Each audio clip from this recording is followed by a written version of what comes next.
ဒီနေ့ကရှမ်ပူဆက်ကတော့မပါဘူးပေါ့နော်ဒါပေမဲ့ဒီ comment လေးကို reply ပြန်ပေးချင်လို့ပေါ့နော်ရှမ်ပူဆက်လေးရတဲ့အရန်ကောင်းတယ်တဲ့သပင်အရန်ကျွသပင်အရန်သပင်ရောသပင်ကျွတ်တာရက်ပြီးတော့အုံထူလာတဲ့အပြင်နှစ်ပူဆက်မှာ baby hair လေးလည်းထွက်လာတယ်တဲ့ပြီးတော့အခုထိလည်းသူဆွဲသုံးလာတာပေါ့နော်အရှိမြန်တယ်ပြီးတော့သပင်ကခဏခဏရှည်နေတဲ့အတွက်ကြောင့်မလို့သပင်တွေလည်းခဏခဏစိုးနေရတယ်ပေါ့နော်အဲ့အတွက်သူဒါရှမ်ပူဆက်လေး review ပေးတာပေါ့နော်ရှမ်ပူဆက်ထဲမှာဆိုလို့ရှိရင်ဘာတွေပါမလဲသူကခေါင်းလျှော်ရေးပါမယ်ပေါ့နော် hair treatment ပါမယ် conditioner ပါမယ်ပေါ့နော်ပေါင်းစေးပါမယ်ပေါ့နော်သူက3မျိုးပါမယ်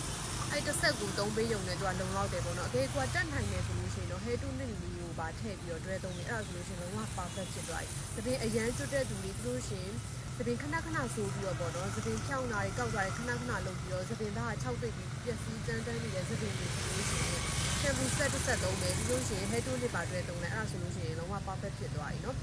သူကခေါင်းလျှော်ရည်ကလည်းလောက chemical အများကြီးပါတာမဟုတ်ဘူးเนาะကလေးရစသုံးလို့ရတဲ့ခေါင်းလျှော်ရည်မျိုးလို့ဘာမှ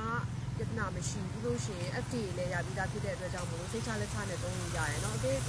လူရောင်းချင်တယ်ပစ္စည်းကောင်းလို့ပြန်ပြီးလူရောင်းချင်တယ်ဆိုလို့ရှိရင်လည်း3ချက်ကနေစပြီးတော့ကိုယ်စလေကြီးနဲ့စရတယ်เนาะလက်ကားစရတာဆိုတော့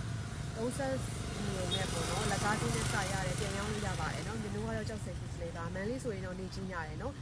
မျိုးတို့ဒီကနေကြောက်စဲကနေဒလီက12နာရီထွက်တာဆိုတော့စနစ်မတိုင်ခင်မှလို့ရှိရင်နေချင်းရမယ်စနစ်နောက်ပိုင်းဆိုလို့ရှိရင်တော့နောက်တစ်ရက်မှပို့ပြီးရယ်เนาะ